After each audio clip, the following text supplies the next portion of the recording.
골로새서 3장 15절에서 17절 우리 다 함께 한 목소리로 합독하시겠습니다. 그리스도의 평강이 너희 마음을 주장하게 하라. 너희는 평강을 위하여 한 몸으로 부르심을 받았나니 너희는 또한 감사하는 자가 되라. 그리스도의 말씀이 너희 속에 풍성히 거하여 모든 지혜로 피차 가르치며 권면하고 시와 찬송과 신령한 노래를 부르며 감사하는 마음으로 하나님을 찬양하고 또 무엇을 하든지 말에나 일에나 다 주 예수의 이름으로 하고 그를 힘입어 하나님 아버지께 감사하라. 아멘. 살아계신 하나님의 말씀입니다. 말씀 주신 하나님께 감사드립니다. 저는 우리 인류의 언어를 막론하고 감사라는 개념과 이해가 있다는 것이 하나님이 주신 축복이라고 생각합니다. 한국어든 영어든 어떤 언어를 막론하고 감사의 개념이 없는 언어는 없습니다. 고마움이란 누구나 보편적으로 느끼는 감정이란 것이죠. 그러기에 감사의 힘에 대해서 저기 태고 쪽부터 수많은 언어로 글이 쓰여 있습니다. 저는 가끔 제가 읽는 책들이 좀 지루해지면 아이들 방에 있는 어린이 책을 좀 꺼내서 보곤 하는데 그 어린이 책에서도 빠지지 않고 등장하는 주제가 감사입니다. 그만큼 감사는 아주 오랜 시절부터 인류의 보편적인 감정으로서 모든 언어에 녹아져 나온 그런 내용이라는 것이죠. 만약에 우리가 감사가 없었다면 너무나도 숨막히고 각박한 세상에서 살았을 것입니다. 우리 신앙인들도 참 많은 감사를 고백하지 않습니까? 신앙생활을 하며 가장 많이 저희 입으로 하는 고백 중에 하나가 아마 감사일 것입니다. 저는 이 감사가 우리에게 주신 하나님의 축복이라 믿습니다. 감사는 수많은 불평과 걱정과 근심이 쳐놓은 방벽을 뚫어버리는 역할을 합니다. 그 능력을 능히 지니고 있습니다.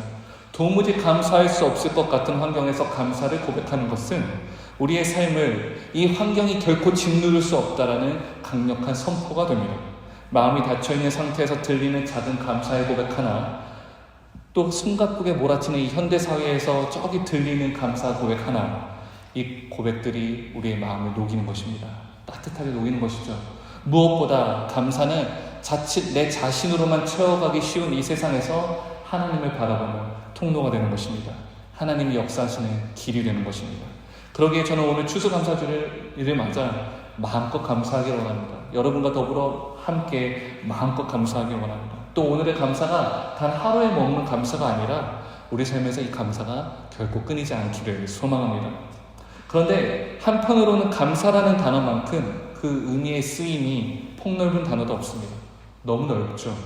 누구에게 감사할 것인지, 무엇에 감사할 것인지, 언제 감사할 것인지 감사의 스펙트럼이 너무 넓다라는 것입니다. 그리고 그 대부분 감사는 결과에 치중되어 있습니다. 올 한 해도 이렇게 인도해 주신 하나님께 감사합니다. 하나님이 무엇을 해주셨으니까, 내가 이만큼을 이루었으니까, 나의 성공이 이렇게 이루어졌으니까, 내가 원하던 것이 바람이 소망이 이루어졌으니까 결과에 치중한 고백들이 있습니다. 물론 이 모든 감사의 고백들은 참 아름다운 감사입니다. 왜냐하면 하나님께서 우리 삶에 베풀어 주신 선하심의 증거들이기 때문입니다. 당연히 이 감사를 해야 됩니다. 이런 분들에게는 오늘 이 자리가 분명 무엇보다도 풍성함에 풍성함이 더해지는 감사의 자리가 될 것입니다. 기쁨의 잔치가 되는 것이죠. 하지만 다른 한편에서 보면 올 한 해가 너무나도 힘들었던 분들도 계실 것이에요. 내가 무엇에 감사해야 되지? 나는 폭풍 속에서만 걸었던 것 같은데, 나는 광야만 걸었던 것 같은데, 내 삶의 창고는 내 기대만큼 채워지지 않은 것 같은데 라고 하는 분들도 분명히 있을 것입니다. 내 건강은 되려 쇠퇴한 것 같기도 하고 거듭되는 실패를 경험하신 분들도 있을 것입니다. 관계의 아픔으로 눈물 흘리신 분들도 분명히 있으실 것이에요. 무엇을 감사해야 할지에 대해 내 마음속에 어려움이 있는 것입니다. 그래서 저는 이 추수감사주일에 결과나 조건에 상관없이, 우리에게 드러난 것과 상관없이 우리 모두 함께 나눌 수 있는 감사에 대해서 이야기해보고자 합니다. 오늘 우리가 읽은 본문 골로새서 3장 15절에서 17절은 그런 의미에서 매우 탁월한 통찰을 보여주는 내용이라고 할 수 있습니다. 여기에서 바울은 누구나 그 삶에서 이끌어낼 수 있는 감사에 대해서 이야기합니다. 바로 예수 그리스도께 집중함으로 말입니다. 어느 조건이나 결과, 환경에 상관없이 감사를 드릴 수 있다라고 바울은 우리에게 이야기해주고 있습니다. 우리 함께 그 내용을 나누기 원합니다. 첫째로 우리는 그리스도의 평강이 주장하는 감사를 해야 합니다. 본문 15절입니다. 그리스도의 평강이 너희 마음을 주장하게 하라. 너희는 평강을 위하여 한 몸으로 부르심을 받았나니 너희는 또한 감사하는 자가 되라. 이 15절의 내용은 우리에게 강력히 명령합니다. 너희는 감사하는 자가 되라. 그리고 무엇에 감사하는 자가 되는가 보니 우리가 평강을 위하여 한 몸으로 부르심을 받았기에 감사하는 자가 되라고 합니다. 우리는 생각합니다. 평강이 먼저 주어지고 나서 그 평강을 이루었기 때문에 감사해야지. 우리 안에 평강이 있으면 당연히 감사할 수 있지라고 고백합니다. 그런데 바울은 오늘 이 평강이라는 단어를 사용할 때 그러한 결과나 현상이나 조건으로 보지 않습니다. 오히려 이렇게 말합니다. 그리스도의 평강이 너희 마음을 주장하게 해라. 조건이 있어서 평강한 게 아니라 평강으로 너희 마음을 다스려라 라고 이야기하는 것입니다. 그 이후에 너희는 감사하는 자가 되라 라고 앞뒤 배치를 우리의 논리와 우리의 생각과 우리의 경험과는 다르게 만드는 것입니다. 여기서 주장하다라는 단어를 우리가 성경 원어로 보면 주장하다, 우리 한국어로 주장하다라고 하는 단어보다 조금 더 깊은 의미가 있다는 것을 우리가 알 수 있습니다. 그 원뜻은 심판하다에 가깝습니다. 원래 이 단어는 고대 그리스나 이런 데서 올림픽을 할 때 심판이 규칙을 적용하고 반칙을 지적하고 최종 우승자를 선언할 때 쓰는 단어였거든요. 그때 쓰는 단어가 이 주장하다라는 단어로 우리말 성경에 나와 있는 것입니다. 그러니까 바울이 지금 머릿속에 그리고 있는 장면은 이렇게 됩니다. 우리가 사는 동안 우리의 마음속은 온갖 감정들과 생각들이 뒤섞여 싸우는 경기장과 같습니다. 여기저기서 선수들이 등판합니다.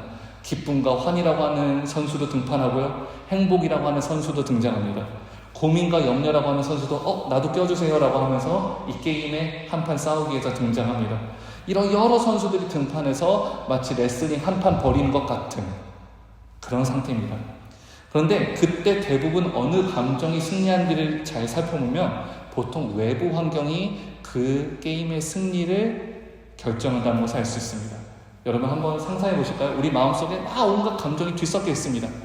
여러 감정이 막 뒤섞여 있어요. 그때 여러분이 어느 전화 한 통을 받습니다. 자녀로부터 전화 한 통을 받아. 엄마, 내가 그렇게 원하던 회사에 취직이 됐어. 딱 이 말 한마디에 우리 감정이 순간 딱 정리됩니다. 갑자기 기쁨이 넘쳐흐르죠. 그러니까 이 전화라고 하는 외부 승리 요건 때문에 내 마음속에서 뒤죽박죽 싸우고 있었던 게임이 정리가 되는 것입니다. 심판되는 것이죠. 게임의 승패가 결정되는 것입니다. 마찬가지로 우리 마음속에 온갖 감정이 막 뒤섞여 있어요. 안 그래도 뭐 좋은 감정도 있고 나쁜 감정도 있고 막 휘몰아치는 감정 속에서 있는데 갑자기 저기서 들린 건 야, 제가 너 보고 못생겼대.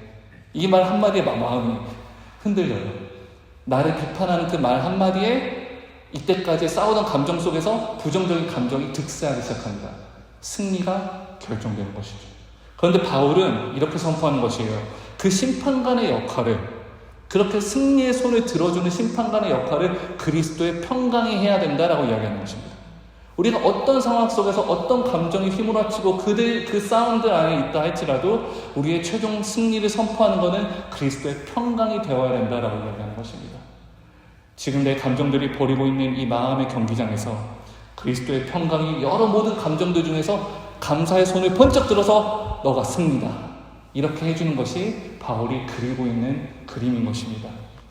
그리스도의 평강이 우리의 마음의 심판으로서 모든 것을 판결하게 될 때, 그래서 외부 요인과 외부 결과에 흔들리지 않을 때, 우리가 그 평강을 발견할 때 우리는 비로소 모든 상황을 뛰어넘는 감사를 고백하게 되는 것입니다. 빌립보서 4장 6절 7절 여러분이 잘 알고 사랑하시는 구절이죠. 아무것도 염려하지 말고 모든 일에 기도와 간구로 너희 구할 것을 감사함으로 하나님께 아뢰라. 그리하면 모든 지각에 뛰어난 하나님의 평강이 그리스도 예수 안에서 너희 마음과 생각을 지키시리라. 예수님께서도 요한복음 4장 27절에 이렇게 말씀하십니다. 평안을 너에게 끼치노니 곧 나의 평안을 너에게 주노라. 내가 너에게 주는 것은 세상이 주는 것과 같지 아니하다.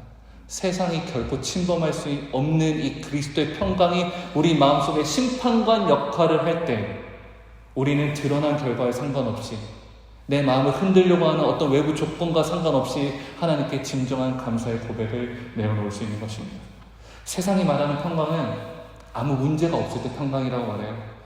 모든 것이 다 잘 될 때 평강이라고 말해요.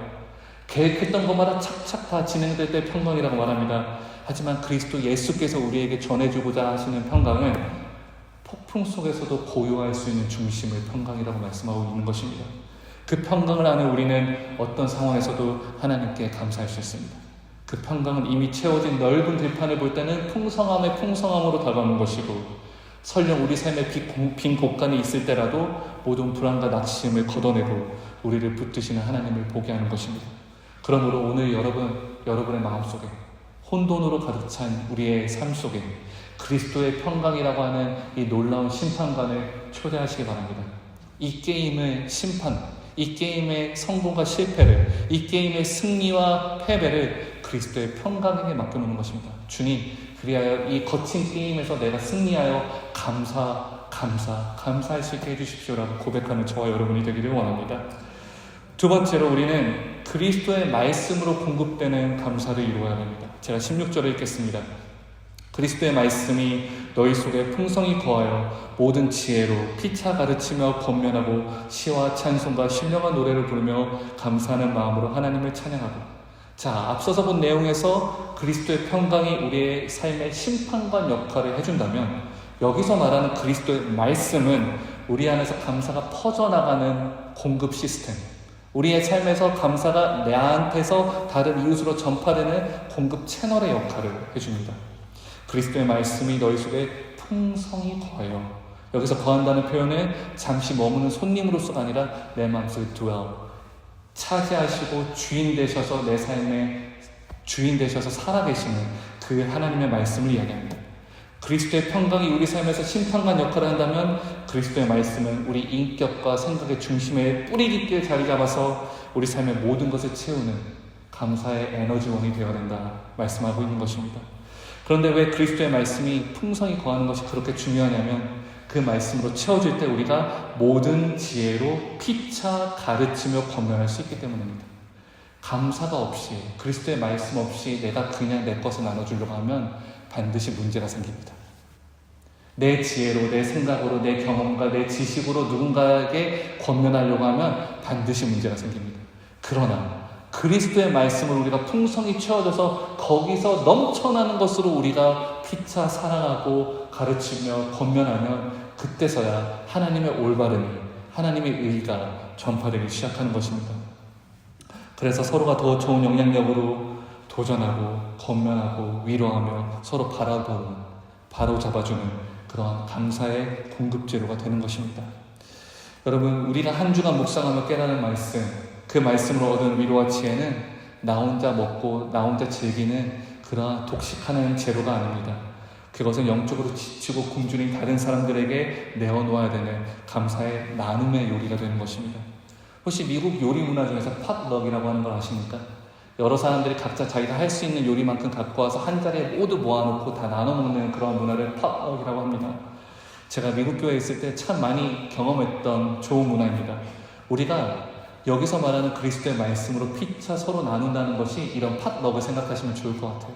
내가 묵상한 하나님의 말씀, 내가 깨달은 좋은 것들, 내가 하나님의 그리스도의 말씀으로 채워져서 경험되어지는 것들, 그것들을 서로 나누면서 하나님 앞에 시와 찬미를 올려드리는 것입니다. 그 아름다운 이야기들을 가지고 와서 나눠 먹을 때 우리가 다 함께 하나님께 감사할 수 있는 것입니다. 즉, 진정한 감사는 골방에서 우리 혼자 하는 것이 아닙니다, 여러분. 감사는 나눠야 되는 것입니다. 그리스도의 말씀으로 채워진 감사를 옆 사람에게 나눠야 되는 것입니다. 내 삶에 하나님께서 이러한 말씀을 제공해 주셨어. 이 말씀으로 인하여 나는 흔들리지 않고 감사할 수 있었어. 평안할 수 있었어라고 고백하는 것입니다. 그러므로 우리가 무엇으로든 내 삶이 어떻든 우리에게 부어주시는 그리스도의 말씀으로 가득 채워져서 서로에게 감사를 전파할 수 있는 저 여러분이 되기를 원합니다. 여기서 저는 한 사람의 이야기를 나누고 싶습니다. 그의 삶은 우리가 방금까지 나눈 15절, 16절의 말씀이 인생에 어떤 영향을 끼쳤는지, 또 어떻게 아름다운 감사의 찬송이 되었는지를 보여줍니다. 19세기 시카고에 성공한 변호사이자 늘 말씀과 가까이 있던 신실한 크리스천이 한 명 있었습니다. 그의 이름을 호레이쇼 스태포드라고 합니다. 그는 1871년에 시카고 대화재로 인해서 전 재산을 잃었습니다. 그뿐만 아니라 그 이전에는 사랑하는 아들을, 정말 아끼던 아들을 병으로 있는 아픔도 겪었습니다. 그리고 재정적인 어려움과 슬픔에 가득 찰 때도 있었습니다. 그리하여 삶이 정말로 바닥을 찍을 때 그의 아내와 또 나머지 4명의 딸을 위로하기 위해서 유럽 여행을 계획하게 됩니다. 그리고 자신은 뒤에 처리할 일이 있어서 아내와 딸만 먼저 배에 태워서 대서양을 건너가게 해요. 그런데 그 배가 다른 배와 부딪혀서 침몰하게 됩니다. 며칠 후에 아내에게서 짧은 전보 한 통을 받게 돼요. 정말 2단어로 이루어진 짧은 전보 한 통입니다. 거기 이렇게 써져 있었습니다. Saved alone. 나만 살아남았어요. 4명의 딸을 잃은 것입니다. 대서양의 한복판에서. 사랑하는 내 딸을 한꺼번에 잃은 이 비극적인 참극 앞에서 우리라면 어떻게 했을까요? 그래서 이 스패포드라고 하는 사람은 아내를 데려오기 위해서 대서양을 건너는 배에 몸을 싣습니다. 항해하던 중에 한참 대서양을 향해 가고 있는데 선장이 그를 조용히 부릅니다. 스패포드 씨, 아마 이 지점쯤이었을 거예요. 당신의 내 딸이 배에 침몰하는 배와 함께 그 바다에 가라앉은 곳이 아마 이쯤이었을 것입니다 라고 이야기합니다. 그 깊고 차가운 바다를 내려다보면서 스패포드가 선실로 돌아가서 펜을 들고 쓴 시가 우리가 아는 저 찬양의 저 가사입니다. 내 평생에 가는 길 순탄하여 늘 잔잔한 강 같든지 큰 풍파로 무섭고 어렵든지 나의 영혼은 늘 편하다. 내 영혼 평안해. 내 영혼 평안해. 내 영혼 평안해. 아들을 먼저 잃고 대화재로 모든 것을 잃고 4명의 딸마저 잃어버린 삶의 고백입니다. 믿어지십니까? 이 찬송은 절망의 바다 한가운데서 터져나온 감사의 노래였습니다. 어떻게 이것이 가능했을까요? 그의 마음을 심판한 것이 비극적인 상황이 아니라 그 모든 것을 넘어서는 그리스도의 평강이었기 때문에 가능했던 것입니다. 그리고 그의 삶의 평생도로 넘쳤던 풍성히 채워주셨던 그리스도의 말씀이 그를 주장하고 있었기 때문에 그를 가르치며 위로하며 슬픔을 찬송으로 바꾸는 능력을 제공해 주셨기 때문에 이런 고백을 할 수 있었던 것입니다. 후에 그의 지인 중 한 명인 필립 블리스라고 하는 분이 여기에 멜로디를 붙여서 우리가 아는 찬양이 되었고 우리가 지난 150년간 이 찬양을 부르며 은혜를 받고 감사를 주님께 올려드릴 수 있었던 것입니다. 마치 피차 가르치며 권면하는 위대한 감사의 도구가 된 것입니다. 그것이 바로 그리스도의 평강과 그리스도의 말씀이 심판하고 공급하는 감사의 진정한 모습인 것입니다, 여러분. 자, 셋째로 우리는 그리스도의 이름으로 감사를 완성하는 삶을 살아야 됩니다. 제가 17절을 읽겠습니다. 또 무엇을 하든지 말에나 일에나 다 주 예수의 이름으로 하고 그를 힘입어 하나님 아버지께 감사하라. 자, 이 구절은 이제 우리 삶의 구분된 영역을 다 제거해주는 선포입니다. 우리 삶에 흔히 있는 거룩한 영역과 세속의 영역을 구분짓는 모든 것들을 다 부셔버리고 바울은 우리에게 이렇게 말합니다. 무엇을 하든지 말에나 일에나 무엇을 하든지 말에나 일에나 다 라고 말합니다. 분리된 공간이 없이 모든 영역에서 다 이렇게 살아야 된다라고 이야기하는 것입니다. 그 말인 즉슨 우리가 교회에서만 드리는 예배, 기도, 찬양에만 국한된 것이 아닙니다. 성도들 간의 교제에서만 해당되는 것이 아닙니다. 여러분이 직장에서 보고서를 쓰든 누군가와 연락을 하든 아이를 키우고 양육하는 일이든 운전하는 것이든 크고 작은 집안일이든지 친구와 커피를 마시며 나누는 대화든지 마켓에서 장을 보는 일이든지 이 모든 순간에 다 하나님 아버지께 감사할 수 있다는 선포인 것입니다. 그런데 그것이 어떻게 가능할까요? 바로 우리가 주 예수의 이름으로 한다라고 하는 필터를 거치기 때문입니다. 여러분, 주의 이름으로 한다는 말이 단순히 우리의 행동을 다 한 다음에 우리 마음대로 다 말을 뱉은 다음에 주의 이름으로 이렇게 하듯 그런 게 아닙니다. 그것은 미신적인 주문에 불과하죠.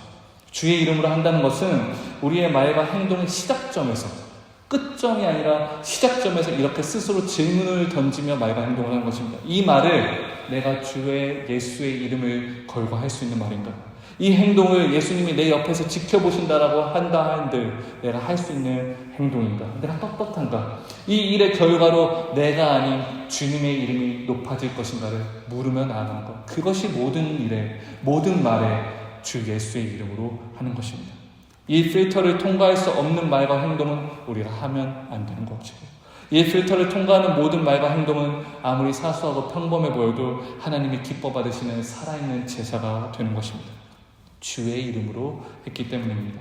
고린도전서 10장 31절이 이렇게 말하죠. 그런즉 너희가 먹든지 마시든지 무엇을 하든지 다 하나님의 영광을 위하여 하라. 이 말씀이 우리의 실제 삶이 되는 것입니다. 그렇다면, 그렇게만 된다면 주 예수 이름으로 걸어가는 우리의 한 걸음 한 걸음이, 이 삶의 한순간 한순간이 다 감사의 길이 되는 것입니다. 주님이 하시기 때문에, 주의 이름으로 했으니까, 주님께 모든 걸 맡기고 나아갔으니 성공과 실패 프레임에서 자유로울 수 있는 것입니다. 주님 이름으로 했으니 모든 환경에 구애받지 않을 수 있는 것입니다. 예수님이 우리 삶의 모든 영역에서 주님 되심을 인정하고 그분의 이름으로 모든 것을 말하고 행했으니 모든 것을 주님께 맡겨드릴 수 있으니 그분의 통치하심에 모든 감사를 올려드릴 수 있는 것입니다.